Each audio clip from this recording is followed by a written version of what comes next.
कर्नाटक चुनाव के बाद धामी सरकार दायित्व देने पर विचार कर सकती है, लेकिन कैबिनेट में विस्तार जल्द होने की कम संभावना है, क्योंकि सरकार पहले बागेश्वर विधानसभा में उपचुनाव कराएगी, उसके बाद कैबिनेट विस्तार करेगी। बता दें कि बागेश्वर उपचुनाव सीट रिक्त होने के 6 महीने के अंदर होगा। इसकी जानकारी खुद बीजेपी प्रदेश अध्यक्ष महेंद्र भट्ट ने दी।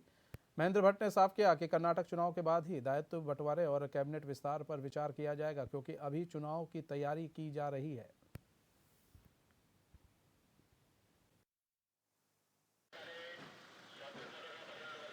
निर्णय नेतृत्व का रहता है, माननीय मुख्यमंत्री जी का निर्णय है।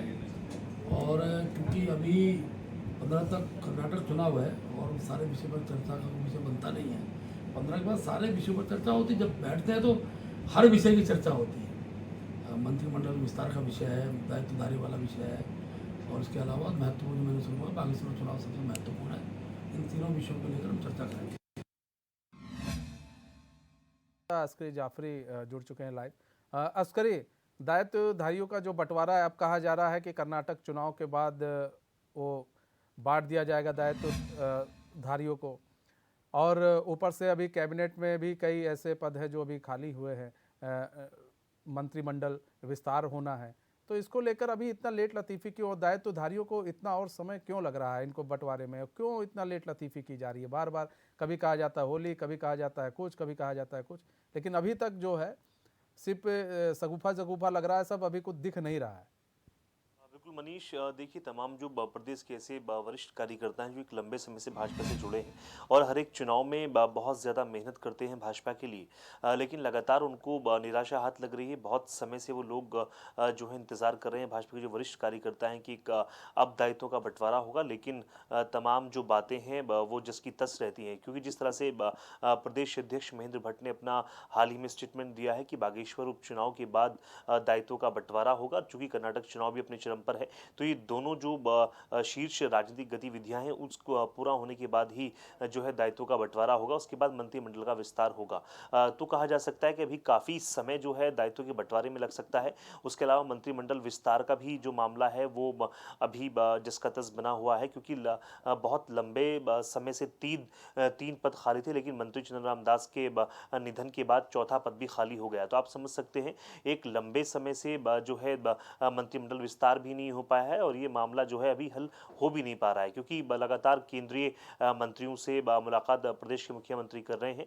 और चूंकि ऐसा माना जा रहा है कि प्रदेश के जो शीर्ष नेतृत्व है भाजपा का, उसने अपनी फाइनल लिस्ट जो है राष्ट्रीय अध्यक्ष जेपी नड्डा को सौंप दी है, लेकिन अभी इस पर कोई विचार विमर्श नहीं हो पाया है। हालांकि उनको तमाम जो नाम सौंपे गए हैं उन पर चर्चा ज़रूर हो रही है, लेकिन उस पर मोहर अभी नहीं लगी है। जिस तरह से तमाम बातें सामने आ रही है कर्नाटक चुनाव के बाद, और फिर उसके बाद चूंकि बागेश्वर में भी उपचुनाव होना है, क्योंकि जब से सीट खाली हुई उसके 6 माह के अंदर जो है इस सीट पर बागेश्वर उपचुनाव होने हैं, और उपचुनाव के बाद ही जो है ये साफ हो पाएगा कि दायित्वों का बंटवारा कब हो पा रहा है, मंत्रिमंडल विस्तार कब हो पा रहा है।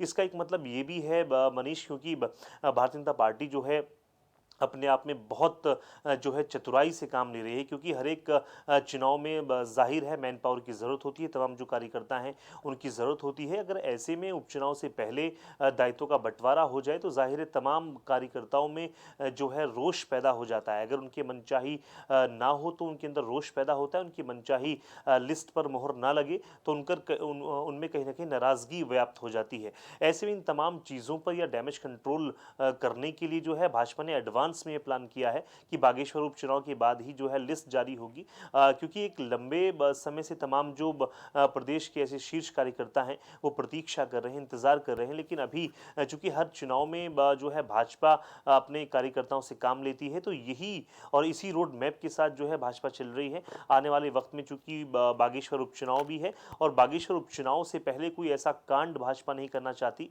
जिस तरह से जिसकी वजह से तमाम जो विरोधी सुर हैं वो नजर आए या उसकी वजह से भाजपा को नुकसान हो। तो कहीं ना कहीं बहुत मजबूत रणनीति के साथ भाजपा चल रही है, क्योंकि चुनाव के बाद ही ये तय होगा कि दायित्वधारी कौन कौन है जिनको बनाया जाएगा प्रदेश में, या फिर मंत्रिमंडल विस्तार में जो 4 पद खाली हैं उनमें किनको जगह मिलेगी। तो कहीं ना कहीं एक खास रणनीति के साथ, खास रोड मैप के साथ जो है भाजपा काम कर रही है। इसमें खास बात यही है कि हर एक चुनाव में भाजपा जो है तमाम जो प्रदेश के भाजपा कार्यकर्ता हैं उनसे काम लेना चाहती है, उनसे काम करवाना चाहती है और कोई भी नाराजगी ना उभरे कार्यकर्ताओं के बीच, पार्टी कार्यकर्ताओं तो के बीच ऐसे या में तो नेतृत्व के बीच। ऐसे में तो अस्करी देखिए, आप कह रहे हैं बागेश्वर में उपचुनाव होने हैं और ऐसे में तब तो फिर लोकसभा चुनाव है 2024 में। ऐसे में तो हो सकता है कि अभी फिर टाल दें इन लोग को कि भैया ठीक है अभी हम देंगे, आप परेशान ना होइए और हम सब कर देंगे, दायित्व का बंटवारा भी कर देंगे। क्योंकि जैसा कि आप कह रहे हैं वो वास्तविकता है कि अगर कि जिसको जिसको नहीं मिलेगा नाराज़गी होगी, गाय बगाए वो नाराज़गी दिखेगी, वो फील्ड में भी दिखेगी वो नाराज़गी। तो ऐसे में ये तो नहीं है कि इसीलिए यहाँ से मुख्यमंत्री दिल्ली दौड़ लगा रहे हैं बार बार कि साहब बताओ करना क्या है। यहाँ तो लोग भाई, अब लोग तो बोल ही रहे होंगे कि भाई ये बताइए क्या है, दायित्व तो बंटवारे की बात हो रही थी अभी क्यों नहीं हो रहा है। तो यहाँ दिल्ली से भी कहा जा रहा है कि नहीं, अगर आप रुक सकते हैं तो जितना टाल सकते हैं उतना टाल लीजिए, और जब अगर सीमा हो जाएगी एक टाल की भी, तब फिर हम लोग देखेंगे क्या करना है। यहाँ पर मंत्री मंडल विस्तार की बात करें तो पहले से 3 पद खाली थे, अब एक बार निधन होने के बाद एक मंत्री के, उसके बाद फिर से वो पद खाली हो गया। तो कहीं ना कहीं अभी जो है इस स्थिति में नहीं है, या फिर उनको ऐसे लोग मंत्री मिल नहीं पाए इतने सालों में कि वो उन 3 लोगों को कुर्सी दी जा सके। देखिए बिल्कुल मनीष, इसके कई मायने हैं। इसमें एक मायना ये भी निकाला जा रहा है कि भाजपा जो है दायित्व का बंटवारा फिर मंत्रिमंडल विस्तार इसलिए नहीं करना चाहती क्योंकि भाजपा का जो शीर्ष नेतृत्व है वो चाहता है कि इन दोनों पदों का जो लाभ है वो बहुत अल्प समय के लिए तमाम जो कार्यकर्ता हैं उनको मिले, जो प्रदेश का जिसमें ज़्यादा खर्च ना हो। इसके पीछे ये भी औचित्य है चूंकि 2024 लोकसभा चुनाव से पहले, कुछ समय पहले अगर दायित्व का बंटवारा होता है तो जाहिर है 2024 लोकसभा चुनाव में एक नई जान भी फूकेगी और समय कम होगा। तो कहीं ना कहीं भाजपा बहुत ही जो है खास रणनीति के साथ काम कर रही है।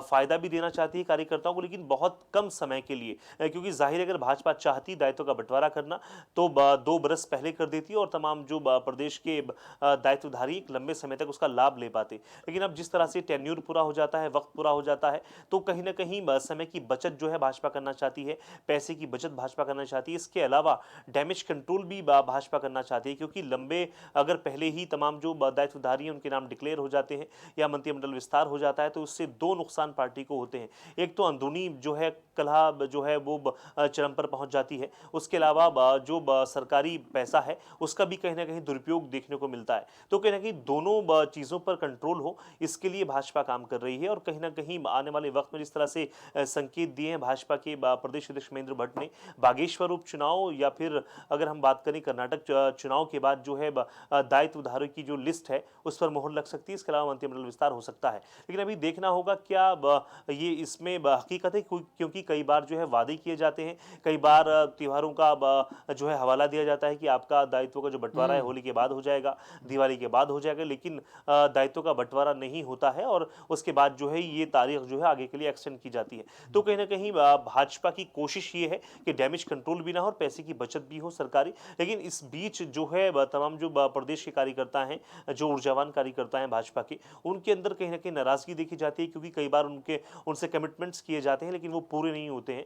और ऐसा भी हो सकता है अगर समय पर, चूंकि कई वादे जो है भाजपा का नेतृत्व प्रदेश का वो कर चुका है अपने कार्यकर्ताओं से, लेकिन अभी दायित्व का बंटवारा नहीं हुआ है, तो ऐसा भी हो सकता है कि बहुत अच्छा होने की बजाय बहुत बुरा पार्टी के साथ हो जाए। महेंद्र भट्ट आए दिन बोलते तो रहते हैं कि जी हो जाएगा, लेकिन होता कुछ नहीं है। अब ये देखना है कि इस बार होता है कि नहीं होता है, या फिर चीज़ें जो है ढाक के 3 पात फिर वही बनी रहती है। लेकिन सवाल ये है, मुख्यमंत्री फिर गए हैं दिल्ली गए हैं और इस पर चर्चा ज़रूर होगी दायित्वधारियों के लिए। सवाल इसलिए भी उठना लाजमी हो जा रहा है बार बार कि आप बार बार बोल रहे हो कि नहीं जी अब होगा तब होगा, अब होगा तब होगा। ये अब तब में जो है और भी लोग फंसे हुए हैं। अब उनको भी लगने लगा है होगा कि नहीं होगा। ये आप भी ये चीज़ स्पष्ट नहीं कर रहे हो, होगा कि नहीं होगा। अगर होगा तो एक टाइम बताओ ना, क्योंकि आप जो टाइम बता रहे हो उसमें भी नहीं हो रहा है। फिर सवाल उठने लगते हैं सरकार पर कि भाई आप या टाइम नहीं बता पा रहे हो, या तो मैनेजमेंट ऐसा नहीं बन पा रहा है कि आप कर पा रहे हो। अगर मैनेजमेंट नहीं बन पा रहा है तो बार बार टाइम क्यों दिया जा रहा है? या तो एक सही टाइम बता दीजिए। यहाँ पर मंत्रिमंडल विस्तार नहीं हो पा रहा है, क्या डर है एक कि हम अगर किसी को मंत्री बनाते हैं तो दूसरा नाराज हो जाएगा, ये डर भी सता रहा है। वरना आप देखिए कितने दिनों से मंत्रिमंडल विस्तार नहीं हो पाया, इसको तो कब का हो जाना चाहिए अस्करी। ये मनीष, जो पोर्टफोलियो है उत्तराखंड कैबिनेट का वो बहुत समय पहले पूरा हो जाना चाहिए था। लेकिन अभी चूंकि 3 पद पहले से खाली थे और मंत्री चंद्रम दास के निधन के बाद चौथा पद भी खाली हो गया है। ऐसे में ये तमाम जो कयास लगाए जा रहे हैं, जितनी मेरी राजनीतिक समझ, जितना मैं समझ पाया उत्तराखंड की राजनीति को, इसमें जिस तरह से हमारी तमाम राजनीतिज्ञों से भी बात होती है, इसमें खास बात एक ये है, कुछ ना कुछ जो है केंद्रीय नेतृत्व से ग्रीन सिग्नल मिलने का इंतजार मुख्यमंत्री पुष्कर सिंह धामी कर रहे हैं, जो कि लगातार जो है मुख्यमंत्री पुष्कर सिंह धामी केंद्रीय नेतृत्व से मिल रहे हैं। प्रधानमंत्री नरेंद्र मोदी से मुलाकात की है, तमाम जो शीर्ष नेता है, केंद्र के केंद्रीय मंत्री हैं, उनसे मुलाकात की है। तो कहीं ना कहीं ग्रीन सिग्नल मिलने का इंतजार प्रदेश के नेतृत्व को है और जैसे ही वो ग्रीन सिग्नल मिलेगा, लिस्ट फाइनल हो जाएगी और देखते ही देखते तमाम जो नए नए नाम हैं भाजपा में जो दायित्वधारियों की लिस्ट में है, उनके नाम सामने आ जाएंगे, मंत्रिमंडल विस्तार भी हो जाएगा। लेकिन इसमें खास बात यही है कि आखिर ग्रीन सिग्नल मिलेगा कब, क्योंकि लगातार मुख्यमंत्री पुष्कर सिंह धामी जो है दिल्ली में तमाम जो केंद्रीय मंत्री हैं, प्रधानमंत्री हैं, उनसे मुलाकात कर रहे हैं। आज भी उनका दोपहर 2:30 बजे दिल्ली निकलने का प्लान है। उसके बाद वो केंद्रीय मंत्री से मुलाकात करेंगे। तो कहीं ना कहीं ऐसा माना जा रहा है कि मंत्रिमंडल विस्तार पर भी बातचीत कर सकते हैं और दायित्वधारियों की लिस्ट पर भी बातचीत कर सकते हैं। आखिर क्या वजह है